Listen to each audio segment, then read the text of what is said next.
यहाँ पर कुछ ऐसे चेहरे भी मुझे नजर आ रहे हैं जो माजी में असद तूर की तरह तशद्दुद का निशाना बने, उन पर हमले किए गए।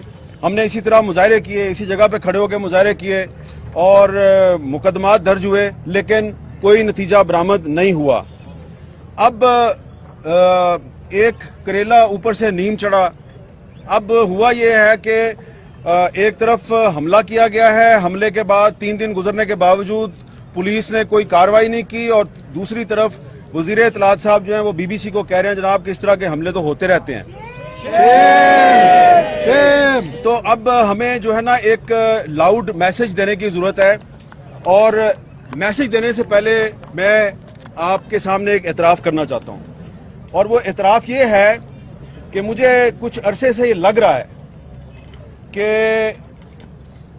हम जिन इदारों में काम करते हैं उन इदारों को चारों तरफ से घेरा डालकर इतना मजबूर कर दिया गया है कि वो हमें अपने साथियों की नौकरियों का वास्ता दे के कहते हैं कि यार ये बात ना करें, ये कर लें, ये ना करें, ये ना करें। तो हम अपने साथी जो हैं उनकी नौकरियों की खातिर थोड़ी एहतियात का मुजाहरा करते हैं, लेकिन ऐसा लगता है कि ये अब स्ट्रेंथ बन गई है दुश्मन की, जो हमारी आज़ादी सहाफ़त का दुश्मन है।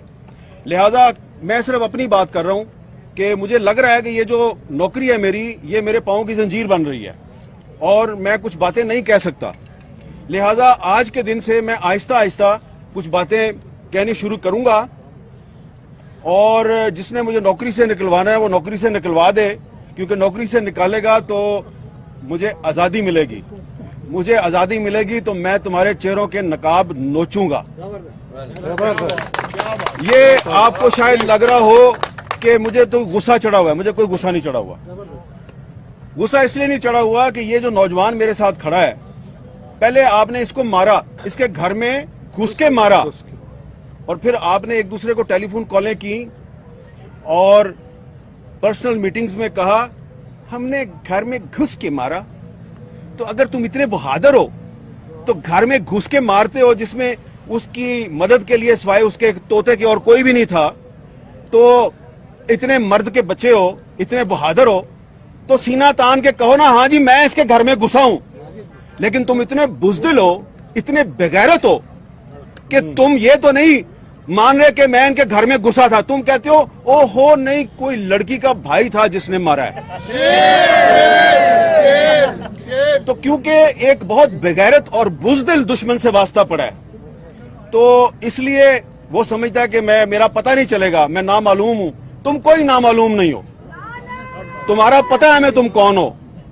ये जो तुमने एक असद तूर के बारे में प्रोपेगेंडा किया है कि जनाब लड़की का जो भाई था वो इसका भी भाई नहीं, लड़की के भाई का नहीं पता मुझे, लड़की की माँ का पता है, उसका नाम जनरल रानी है। लड़की की माँ का नाम है जनरल रानी, जिसका डायरेक्ट ताल्लुक होता है chief of the army staff के साथ। ठीक है, अब तसल्ली होगी आपको जी। तो ये भी एक झलकी आपको बता दिया कि और भी जनरल रानी है, उनका भी नाम बताएंगे हम। ये मैंने इसलिए बात किया कि इसको मारा भी और फिर कहा कि ये तो जनाब पॉलिटिकल असाइलम लेना चाहता है। तो पॉलिटिकल असाइलम इसने तो नहीं लिया, पॉलिटिकल असाइलम तो तुम्हारे बाप परवेज मुशर्रफ ने लिया, जो चूहे की तरह इस मुल्क को छोड़ के भाग गया। इसके बैंक अकाउंट्स चेक करवाओ, असद तूर के बैंक अकाउंट्स चेक करवाओ, और परवेज मुशर्रफ के बैंक अकाउंट्स भी चेक करवाओ। पता चल जाएगा कि गैर मुल्की ताकतों से फंडिंग किसको मिलती है। तुमने इससे नारा लगवाया इजराइल मुर्दाबाद, इसलिए कि तुम्हारी दाढ़ी में तिनका है, तुम चोर हो। तुम्हें पता है कि तुम हम लोगों के सामने बैठ के इजराइल के साथ सफारती ताल्लुकात की वकालत करते हो। जब तुम लोग पाकिस्तान के मीडिया को इजराइल के हक में एक नैरेटिव बनाने में नाकाम हो जाते हो, तुम देखते हो ये मीडिया तो हर वक्त इजराइल की मुखालफत ही करता रहता है, तुम्हें इस पे बड़ा गुस्सा आता है। तुम फिर कभी मतीउल्लाह जान को उठा लेते हो, कभी अबसार आलम को गोलियां मारते हो, कभी असद तूर को उठा के घर में घुस के मारते हो। फिर तुम्हारा एक और भी प्रॉब्लम है, तुम कहते हो जी हमारे टैंकों को जंग लग गया, हम लड़ नहीं सकते, इंडिया से दोस्ती कर लो। और मीडिया पे शिकवा होता है, मीडिया वालों हम इंडिया से दोस्ती करना चाहते हैं, तुम हमारे साथ ताउन नहीं करते, तो तुम मीडिया को फेंटी लगाते हो। کہ میڈیا جو ہے یہ انڈیا کے ساتھ دوستی میں ہمارے نئے نیریٹو جو ہے اس کی مدد نہیں کر رہا. تو اسرائیل کے معاملے پر اور انڈیا کے معاملے پر یہ میڈیا جو ہے یہ اس نیریٹو پہ کھڑا ہے جو پاکستان کے عوام کا نیریٹو ہے, جو قائد اعظم محمد علی جناح کا نیریٹو ہے. ہم اسی نیریٹو پہ کھڑے رہیں گے. تم نے مادر ملت فاطمہ جناح کو بھی غدار کہا اور آج تم اسد طور کو بھی غدار کہہ رہے ہو, تو لہذا یہ بھی غدار ہے تو میں بھی غدار ہوں, یاسمہ شرازی بھی غدار ہے, فوزیہ شاہد بھی غدار ہے, منیزہ جہانگیر بھی غدار ہے, طاہرہ عبداللہ بھی غدار, ہم سارے غدار ہیں. کیونکہ آپ کے باپ دادا ایوب خان نے فاطمہ جناح کو غدار کہا تھا. تو جو منیزہ جہانگیر نے تھوڑی سی بات کیا نا, میں نے اس کو ذرا تھوڑا آگے بڑھا دیا ہے کہ اب اگر آپ ہمارے گھر میں گھس کے ماریں گے نا ہمیں, تو ہم آپ کے گھر میں تو نہیں گھس سکتے, آپ کے پاس ٹینکیں اور بندوقیں ہیں, لیکن ہم آپ کے گھر کی اندر کی باتیں آپ کو بتائیں گے اور یہ بھی بتائیں گے کہ کس کی بیوی نے کس کو کیوں گولی ماری اور اس کے پیچھے کون جنرل رانی تھی. سمجھ آ گئی ہے نا میں کیا کہہ رہا ہوں؟ اب اگر آئندہ کسی صحابی کے گھر میں گھس کے تم نے اس پر تشدد کیا, ہم بتائیں گے کہ تمہیں تمہاری بیوی نے گولی کیوں ماری. بس اتنا ہی بتانا تھا. Thank you very much. بہت اعلیٰ میر صاحب, بہت اعلیٰ. اب میں درخواست کروں گا سینئر صحافی اینکر پرسن آسمہ شرازی صاحبہ سے کہ وہ آئیں اور اپنے خیالات کا اظہار.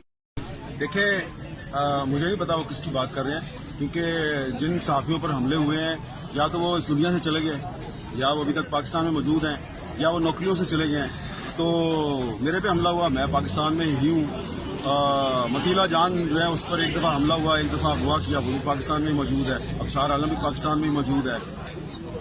احمد نورانی صرف پڑھنے کے لیے گیا اور اس نے خود کہا کہ میں واپس بھی آؤں گا, لیکن ہم تو عام پاکستان کے شہری ہیں, ٹھیک ہے نا. لیکن یہ جو لوگ الزام لگا رہے ہیں, ان کا جو چیف تھا وہ ہے جنرل سید پرویز مشرف. کدھر ہے وہ؟ آ گیا نا, چوہے کی طرح بھاگا ہے پاکستان سے. چوہا سمجھتے ہیں چوہا کیا ہوتا ہے؟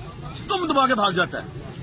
اور اس کے اکاؤنٹ چیک کروائیں, پیسے کدھر سے آ رہے ہیں, اس کا خرچہ کون چلا رہا ہے, کیوں, کیا خدمات ہیں اس کی.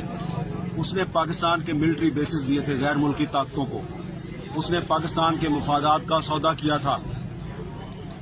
وہ ہے اصل آدمی, وہ ہے اصل لوگ جنہوں نے پاکستان کو بیچا, پاکستان کے ملٹری بیسز دیے اور اس کے انعام میں آج ان کو وہاں پر پیسے بھی ملتے ہیں اور اپارٹمنٹ بھی ملتے ہیں اور وہ باہر بیٹھے ہوئے ہیں. تو بتائیں نا کون سا پاکستان کا صحافی ہے جو پرویز مشرف کی طرح پاکستان کے سے باہر بغیر کسی نوکری کے بیٹھا ہوا ہے اور اس کے اکاؤنٹ میں پیسے بھی آتے ہیں. ہے کوئی بھی نہیں ہے. تو پہلے آپ اپنی منجی کے نیچے ڈانگ پھیریں اور پھر صحافیوں کا نام لیں. میں آپ کو چیلنج کرتا ہوں کہ میرے ساتھ کسی بھی ٹی وی چینل پہ لائیو ڈیبیٹ کر لیں. میں ثابت کروں گا کہ آپ پاکستان میں بیٹھ کر آپ اسرائیل کے مفادات کا تحفظ کرتے ہیں, آپ انڈیا کے مفادات کا تحفظ کرتے ہیں, آپ امریکہ کے مفادات کا تحفظ کرتے ہیں, آپ پاکستان کے بیسز غیر ملکی طاقتوں کو دیتے ہیں. کب شروع کیا آپ نے یہ کام؟ ایوب خان کے دور سے. آپ نے بڑا بیر کا اڈا جو ہے وہ امریکہ کو دیا اور پرویز مشرف نے شمسی ایئر بیس جو ہے وہ امریکہ کو دیا. آپ سودے بازی کرتے ہیں پاکستان کی, صحافی نہیں کرتے. تو ثبوت کے ساتھ بات کریں, ہم بھی ثبوت کے ساتھ آئیں گے. ہمت ہے تو لائیو ڈیبیٹ کر لیں میرے سے.